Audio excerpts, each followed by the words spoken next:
নমস্কাৰ, কি খবৰ সকলোৰে? নিশ্চয় সকলো ভালে আছে। পুনৰবাৰ স্বাগতম জনাইছোঁ মোৰ ইউটিউব চেনেল ৰাজশ্ৰী বৰুৱালৈ। আজি কিছুদিনৰ পিছত পুনৰবাৰ লৈ আহিছোঁ ইউটিউব চেনেলটোলৈ মোৰ এটা বিশেষ সৰু ভিডিঅ'। আৰু এই ভিডিঅ'টোত মই আপোনালোকলৈ আগবঢ়াবলৈ বিচাৰিছোঁ এটা টেষ্টি ৰেচিপি। আৰু কিহৰ ৰেচিপি হয়, কেনেদৰে মই ৰান্ধিবলৈ চেষ্টা কৰিছোঁ, সেয়া শেষলৈকে চাই আপোনালোকে নিশ্চয়কৈ গম পাব। গতিকে সকলোৰে প্ৰিয় এইবিধ বস্তু নিশ্চয় সকলোৱে চাব বুলি আশা ৰাখিছোঁ। বলকচোন মই ভিডিঅ'টো আৰম্ভ কৰোঁ। আজি মই আপোনালোকক এই ভিডিঅ'টোৰ যোগেদি দেখুৱাবলৈ বিচাৰিছোঁ পায়সৰ একেবাৰে সহজ এটা ৰেচিপি। প্ৰথমে পায়স বনাবলৈ চাউলখিনি মই এনেদৰে তিয়াই লৈছোঁ। দানিয়া চাউল লৈছোঁ, আপোনালোকে কি চাউল বুলি কয় নাজানো, অলপ অলপ আঠা থাকে এই চাউলটোৰ। এনেদৰে তিয়াই লৈছোঁ 10 মিনিট, আৰু 10 মিনিট যেতিয়া তিয়াম অলপ অলপ কোমল হোৱাৰ পিছত এনেদৰে কাঢ়ি ল'লোঁ চাউলখিনি, পানীখিনি পেলাই। তাৰপিছতে মেইন বস্তুটো গাখীৰ, আমুল তাজা গাখীৰ লৈছোঁ মই, আৰু একদম ল' ফ্লেমত মই কেৰাহীখন এনেদৰে পাতি লৈ গাখীৰখিনি দি দিলোঁ তাতে। যাতে লক্ষ্য কৰিব লাগিব গাখীৰখিনি যাতে কেৰাহীখনত লাগি নধৰে, তাৰ বাবে এনেকৈ লৰাই থাকিব লাগিব গাখীৰখিনি। মই এনেদৰে লৰাই আছোঁ। মই গাখীৰ লৈছোঁ 4 কাপ আৰু চাউল লৈছোঁ আধা কাপ। গাখীৰখিনি অলপ সৰহকৈ লৈছোঁ যাতে খাবলৈ ভাল হয়। আৰু এনেদৰে গাখীৰখিনি ভালদৰে উতলিব লাগিব, তাৰপিছতে চাউলখিনি দি দিব লাগিব। এনেকৈ এতিয়া উতলি আছে গাখীৰখিনি। ইয়াৰ পিছত ভালদৰে উতলি থকাৰ পিছত মই চাউলখিনি দি দিলোঁ গাখীৰত। ইয়াৰ পিছতে ল'ম মই, যিহেতু পায়স হ'বলৈ মিঠা লাগিব, চেনি ল'লোঁ।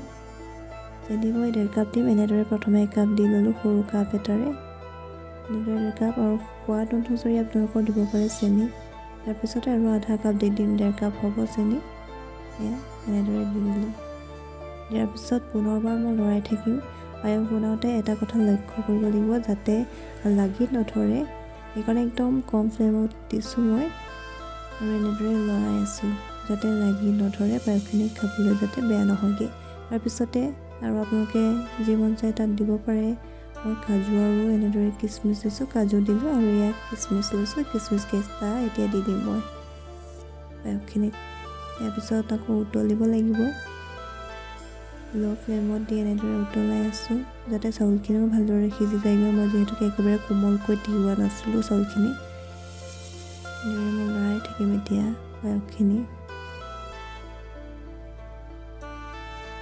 আৰু উতলিবলৈ আৰম্ভ কৰিছে। এনেদৰে উতলি আছে পায়সখিনি। উতলি যেতিয়া গাখীৰখিনি একেবাৰে শুকুৱাই নেপেলাব, অলপ অলপ ৰাখি দিব। তাৰপাছত ঢাকোন মাৰি থৈ দিব লাগিব, খাবলৈ সোৱাদ হ'ব তেতিয়া। এনেদৰে হ'ব হৈছে আৰু পায়সখিনি প্ৰায় হৈছেগৈ, অলপ উতলিবলৈ দি লওঁ।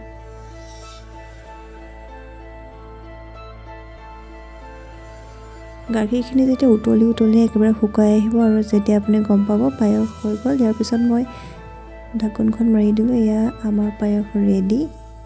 এতিয়া পৰিৱেশন কৰিব লাগে। গৰমে গৰমে অকণমান খাই চাওঁ, অৱশ্যে ঠাণ্ডা হ'লেও পায়স বেয়া নালাগে। অলপ লৈ ল'লোঁ, টেষ্টটো কৰি চাওঁ, খুব ধুনীয়া হ'ব, আৰু দেখিবলৈও খুব ধুনীয়া হৈছে। দৰ্শকসকল, আজিলৈ ইমানেই আছিলে মোৰ ভিডিঅ'টো। আশা কৰিছোঁ ভিডিঅ'টো চাই ভাল পালে। আগলৈও ভিডিঅ' দি থাকিম, চাই থাকিব। আজিলৈ আহিছোঁ, ধন্যবাদ।